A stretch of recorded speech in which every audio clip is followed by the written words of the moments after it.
Hi, everyone. Welcome, and thanks for joining us for Stars of Franchising. Get ready for a roller coaster ride through the world of franchising as we bring you the best stories of inspiration and entrepreneurial grit and turning dreams into franchise realities. That's right, Vinny. From emerging to global brands, we'll chat with the genius minds behind the magic. All brought to you by the Tariq Farid Franchise Institute at Babson College. I'm Ab. And I'm Vini.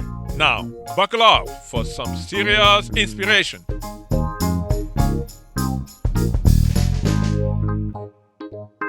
Super excited to have Brian Belmont, CEO of Physical Therapy and Balance Centers, with us. Brian, welcome. And first of all, thank you for your visit to campus and your support of our students. It's great to have you here. I'm happy to be here. Thanks. Well, we love to start with, and your story is great in that you had a lot of different ties into franchising, but tell us a little bit about your why and what you do, why you do what you do, and your entree into entrepreneurship and franchising specifically. Yeah, my entree was as Quiznos sub maker franchisee one, and my younger brother and I scaled that, bought a larger territory, and had several units, and sold that back to the company. Why I got into franchising, I was really looking for an alternative to a corporate career track. I knew I had spent 10 years in the Marine Corps, and I was hungry to find an opportunity to do something on my own that I believe could help better my way of life and help me build some wealth. And franchising became that for me. That was over 20 years ago. And why I do it today, it's darn fun. But the most rewarding thing on the franchisor side is I get to help other people live the dream that I got to live. To help franchisees build wealth and create independence in their life. It's an alternative towards that corporate career track. That, not that there's anything wrong with that, but it's different. When I think of growing a franchise business, how do you go from one to two to three to five to 100 perhaps? Whereas if you're in a corporate role, you say, how do I go from a director to a senior director to a VP to SVP to an EVP? And neither are wrong. They're just a different way to spend a couple of decades. That's all. Yeah, very different. Well, Brian, thank you again. I want to follow that up by asking you to perhaps explain to us what you think people misunderstand the most about franchising. That is easy, Vinny. Like anybody can pick up take down a lease and build a store out, and then it's just going to happen overnight. One of our core values at Physical is resilience, and because it takes resiliency to live through the ups and downs. Could be a funding challenge, could be a hiring challenge, it could be a demand challenge or a supply challenge, whatever that may be. You as a franchisee are still affected by that. The one thing I love about franchising, even though it isn't as easy and that's misunderstood, you are in business by yourself or for yourself, but not by yourself. Yeah. And I think that's the coolest thing of franchising. So, for instance, I'm also a Planet Fitness franchisee. And if I want to get a new insurance contract or something, I can look through the franchisors approved vendors for insurance, but make no mistake, I'm calling the two or three best franchisees I know, and I'm asking them, what are your lessons learned here? Who'd you go with? Why did you go with them? And I get a sincere kind of community partner that their only vested interest is that I find a successful solution. And that's what franchising often is misunderstood as well, that you're not by yourself, but you are. So basically, if I want to maybe coin that, you have a pool of advisory board. Uh, I mean, people out there Yeah, who are doing something similar that you can easily reach out to help you navigate any situation, so to say. absolutely. And unless you're the first one, there's always somebody that's done it before you. Uh-huh. There's Interesting. just a wealth of knowledge there. Love it. Well, let's talk a little bit about your experience and maybe some of the things you've taken from being not only a Quiznos franchisee, but a current Planet Fitness franchisee, to your mindset and creating and shaping the culture at Physical and how you run the brand. How important a part has being a franchisee impacted that, and maybe share in what ways? Yeah, well, I always put it down to the simplest things in life are the hardest to figure out. And just a basic rule that's important in the relationship between a franchisor and a franchisee is that you get a call back. Yeah.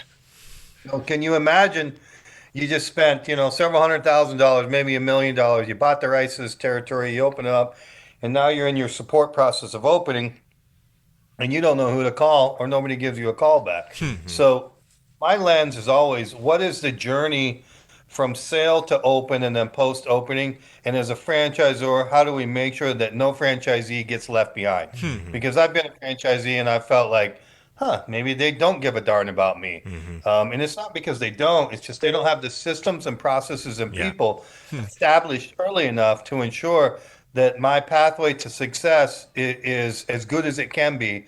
And if I follow that, I've got a very strong chance of being successful. So my lens is always what is a franchisee's view? What are their roles and obligations? What are mine? And then we guide each other. We actually have pre-opening tour guides, and then we have post-opening coaches to ensure that as you're on that pathway towards growth, opening, and then growth, is that we're supporting you in the appropriate way. And like every brand, it changes every month, every year. It's evolving and growing. So all that continuous change needs to be facilitated by the franchisor. Got So it. that's a great segue into my next question. Maybe, Brian, if you could lay out to us what, in your opinion, do the best franchisors do? And you flip the coin and tell us what do the best franchisees do well? Well, the best franchisors walk the walk and talk the talk. And what I mean by that is they actually believe in plural franchising. They run their own units just as a franchisee would. They sign their leases, they run those P&Ls. They have the same vendor challenges, staffing challenges, consumer challenges, so that, I believe 8 to 12% of any franchise mix should be run by the franchisor. It's a place where you test vendors, where you try new things before you put your finger in somebody's chest and say, "Go do this." Right. We actually have done it, and we know it works if you execute it correctly. So that would be the first as a good franchisor. The second as a good franchisor is you involve your franchisees in your strategic planning and your tactical decisions. That can be through a franchise advisory council, but it needs to be greater than that. There need to be franchise committees for marketing, for vendors, for IT, for new product and innovation. And it's not just, hey, they get to listen in on the calls. They actually are part of the Yeah. system. And and the third would be is because you make them a great partner. It's about a partnership, and partners only work when they talk and communicate. So great franchisors have a really good education and communication wheel put in place. So it's not just a monthly newsletter, it's reoccurring seminars, it's ensuring that we do town halls so that people feel they have a voice. It's utilizing feedback from your franchise advisory council in a reoccurring way, and then bundling all together in operational updates that are housed in your education platform and your ways that you can reside that and people come back and reference it. It's making access easy to those seminars and data posts. So recording those videos, chronologically putting them into an educational platform that can be accessed so that it's very inclusive and easy. One of the things that other great franchisors do is they make it easy for a franchisee to share with them the values of the brand and all the things that we're trying to execute. And so that's me going to their, in my world, a clinical director Yeah. or their leads of doctors of therapy, that they have access to all that information as well. And all that takes time and resources and educational directors and directors of curriculum, but it's all put into your communication wheel. On the franchisee side, the first and foremost is that you run a good business. Yeah. You meet our operating standards and you believe in them. Second is that you have a passion for what we're doing. We're all about at physical being the entry point to wellness. You have to have an altruistic value set that you really want to care and help people, Yeah. not just correct revenue when you treat them. I think that's important for us culturally, or you wouldn't like being here. And finally, it's the same as the franchisor. You need to be a good partner. No franchisor is perfect, just as no franchisee is. And when we make mistakes, we work it out together as partners, so that it's a positive outcome. Sorry. If you said something maybe about 5 minutes ago, when you said there are a lot of things you do today, and you do them because you know what it takes on the franchisee side, because you've been a franchisee before, and that sort of influence your value system, your leadership style, or the way you approach your franchisees now. Now, would you say for everything you know out there in the world of franchising, that some of the best franchisors were actually former franchisees? Would you make that statement? Not exclusively. And the reason I would say that is I'll use Chris Rondo, one of the founders of Planet Fitness. He wasn't a franchisee, but he was their first front desk employee. Yeah. So if you think that guy doesn't know what it takes to run a successful gym, you'd be wrong. Yeah. Okay. And he hasn't been a franchisee, but like I said before, he has run a lot of gyms as the head of their operations before he rose to be CEO years ago. So not necessarily. I think so long as they have empathy Okay. and they care about their brand, you can do it. Okay. Does it help? Sure. Okay. Thank you. You covered a lot of it, Brian, with what makes a great franchisor. But given, if you reflect back to when you and your brother started, and even now meeting and evaluating new franchisees, what piece of advice would you give a potential franchisee that either is starting out young, entering franchising, or maybe leaving a corporate career, or what piece of advice or things would you tell them to focus on as they enter this new world for them? Yeah, so to me, it's really about time and money when you're starting off. And if you have the time, that means you're probably not making money. And so what I mean by that is a lot of people say, okay, how much does it cost to open a physical? And I'll tell you $150,000 to $300,000. But what I didn't say in that number, that's what's disclosed in our FTD, is how do you feed your family and pay your rent as well when you're not working in your normal job that you just left? So I would always say make sure that if you don't have the cash, that you're capitalized correctly to get through your ramp period of your first box. Because the goal for franchising, in my mind, is multi-unit ownership to build wealth.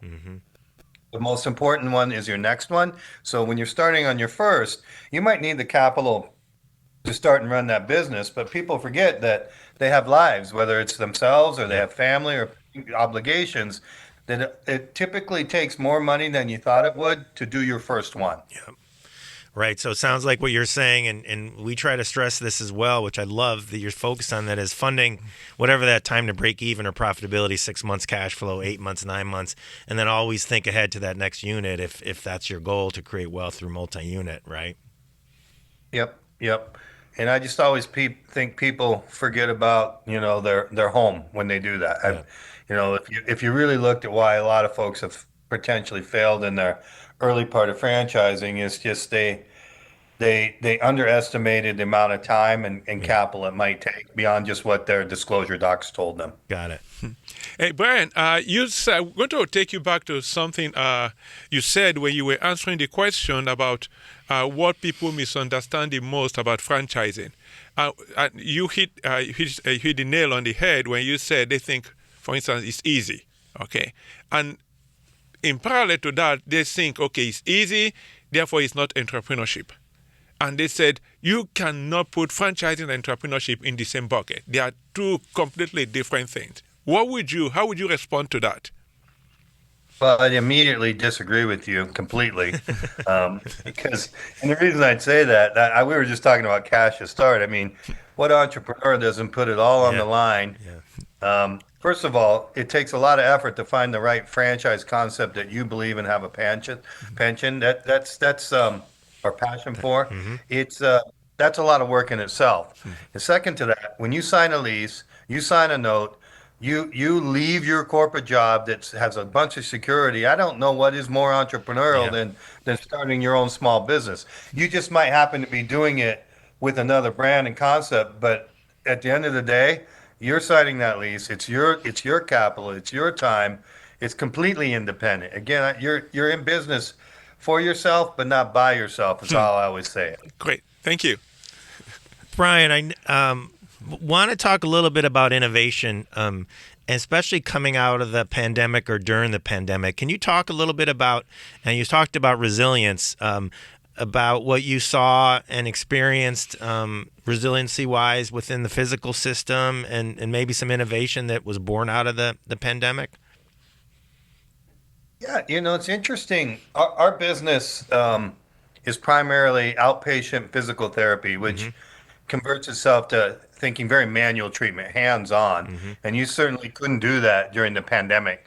So telehealth became a thing that we had not done before, that we immediately pivoted and adopted to. And because of that, there's a lot of AI technology and visual technology that we're utilizing now for people that perhaps aren't able to get out and come in clinic, and specifically for post-clinical care or that clinical path of treatment beyond your initial eval and treatment. We're able to do a lot more of that in home. That didn't take place in our business before the pandemic. I would also say, as crazy as it sounds, it's just what we're doing now. We utilized technology to talk and communicate with our owners, where before we were on a plane or we're driving in market, and so now, for example, if you wanted me to review a site in Westchester, Pennsylvania, I could pull up all the demographics. I could have completely visual of it. In fact, I could drive the streets around it and understand all the traffic pattern. I could understand the penetration of certain demographics, from affluency to crime to all of those things from afar. And that was somewhat present before the pandemic, but it's even more relevant and utilized now. And so it helps you be more nimble, quicker. You're getting just as nearly as good a view. And you can make decisions quicker. There's many other examples of that. It could be your space. So you're building a construction site. So now I put cameras in place, and I can see if the GC actually did what they said they're going to do sitting here in Florida versus in Westchester, Pennsylvania. And so now, instead of spending money on some of the travel and different things like that, you can do it from afar. Wow. Hey, Brian, if you look back at everything you did as a franchisee, which I guess you're still doing, and things you've been doing as a franchisor, what's the biggest thing that you feel if you have to do it again, you would do it differently? Yeah. And why? That's a really tough question for me, because I'm typically, this is going to sound a little counterintuitive, so I struggle even saying it, but there were times when I was too aggressive, and that sounds nuts. And what it results in is you get a little overextended. So if I see a great site and I'm not capitalized yet, I'll go sign that lease. Oh, I'll get the capital. I'll figure it out. And that's good once you get to scale. But when if it's early in your business cycle and you've only got 3 to 5 units and you can't get that loan, you've got to react. And you might have to do some short-term decision things, refinance debt, bring in silent partners, things that you might have not done if you'd just been a little bit more patient.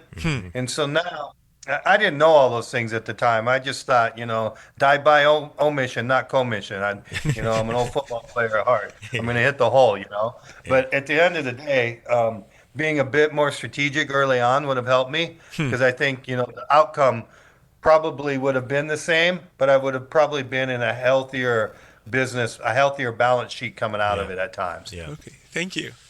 Well, talking about balance sheets and partnership, I'd love to hear your perspective on, we're seeing it, you've seen it within the Planet system, the role of private equity investors and interest in franchisees as well as franchisors. Can you shed some light for our listeners in terms of, expectations and what you've learned and what makes that partnership with private equity work or not work from your perspective?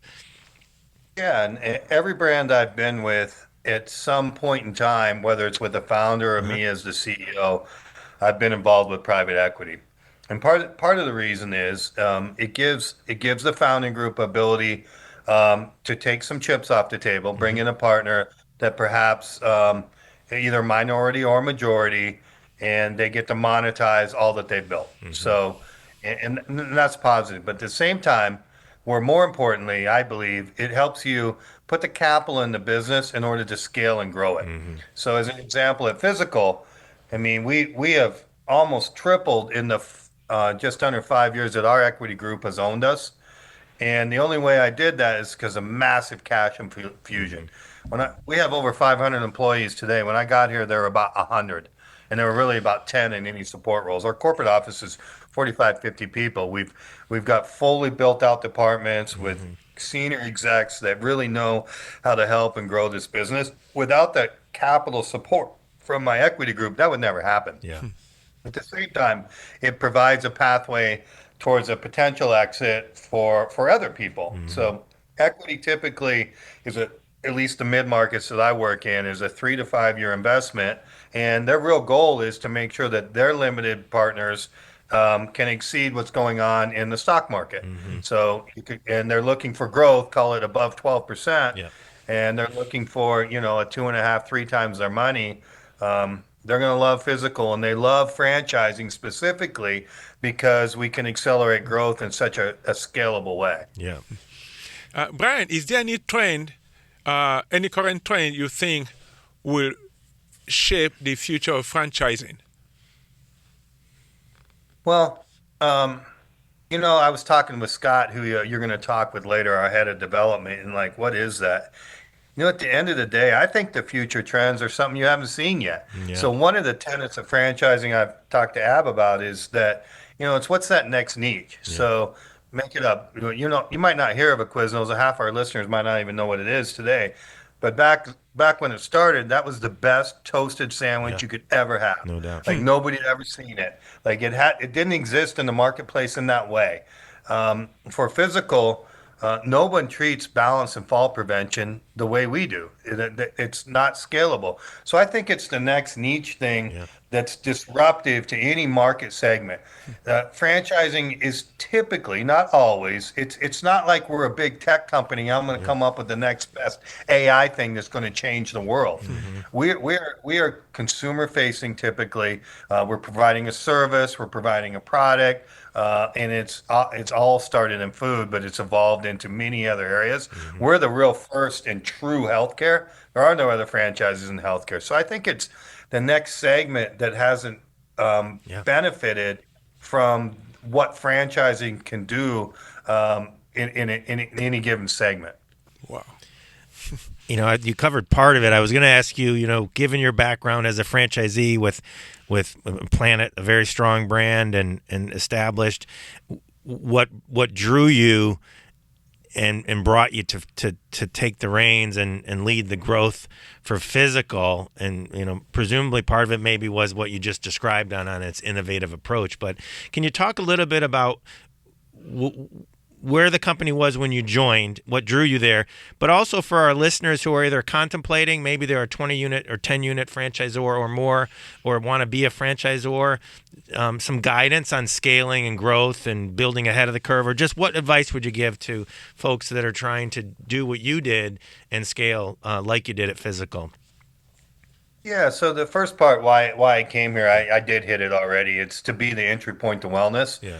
And in today's lens, that is fall prevention and vestibular wellness, of which isn't pervasive in the market at all, and how to scale that and do that well. Now we're moving into other verticals. It could be pelvic health, it could be pain management. There's a lot of other things that we could be the best in the world at as well.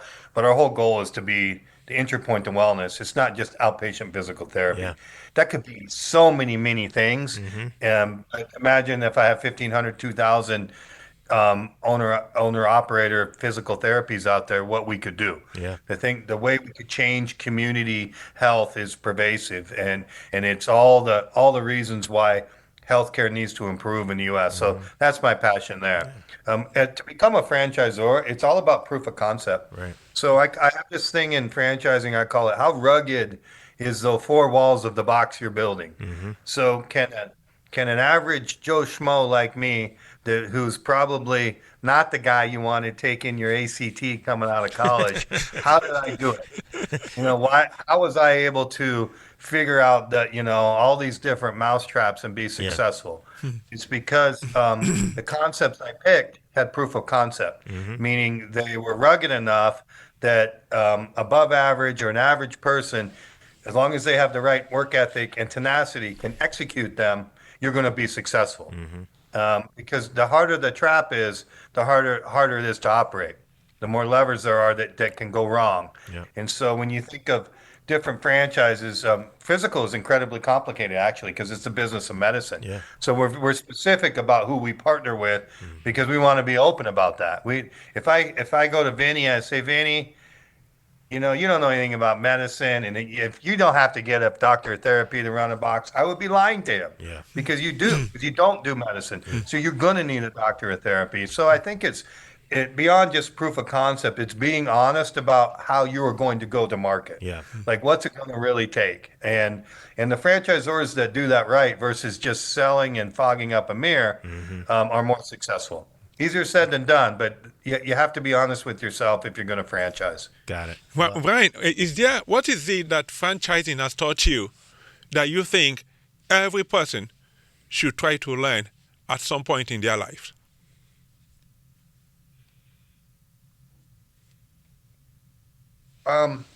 You're only as good as your last unit you open.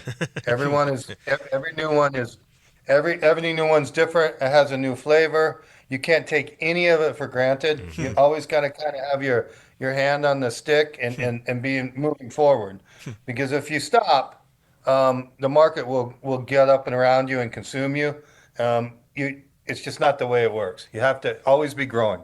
So you can't be complacent. Exactly. Do not. Right.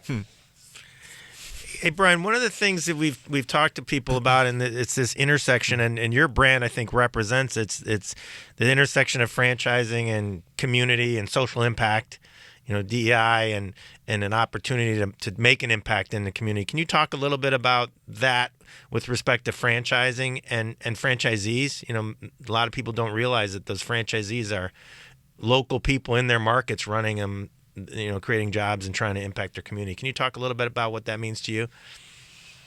Yeah, well, certainly being a small business owner in any community provides jobs and value to a community as well. I mean, you're paying taxes, Yeah. you're doing all the things that are important to help a community, but you're also for physical.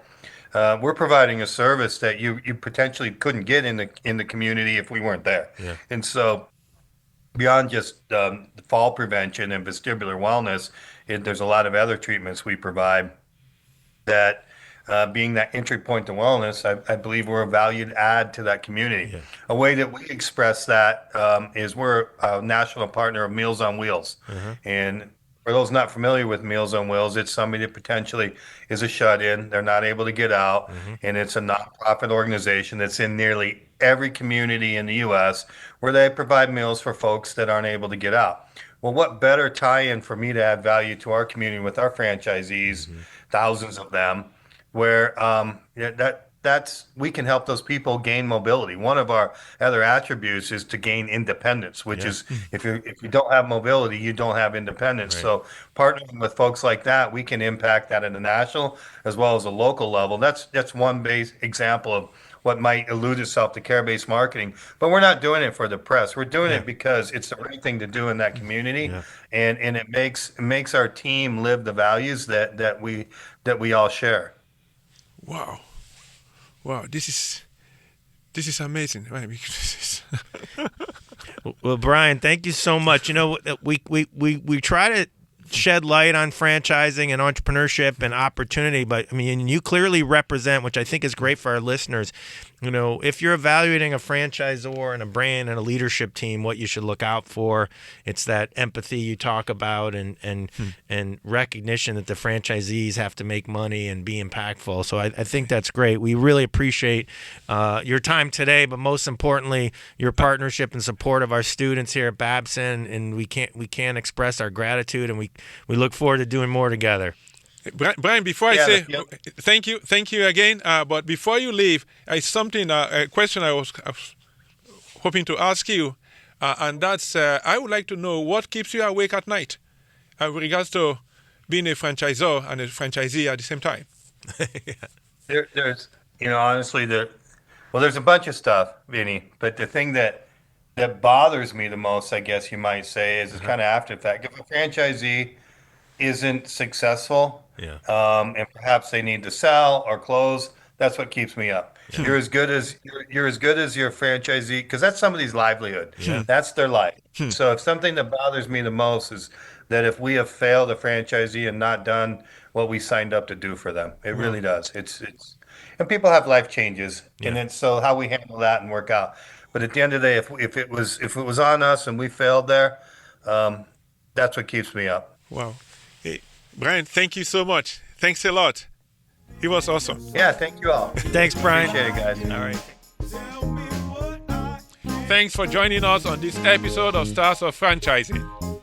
Stars of Franchising was produced at Babson College, engineered by Travis Gray. Karen Soa is our guest coordinator, and music by Ralph Taylor. If you like Stars of Franchising, be sure to review us wherever you get your podcasts and spread the word and share these stories any way you can.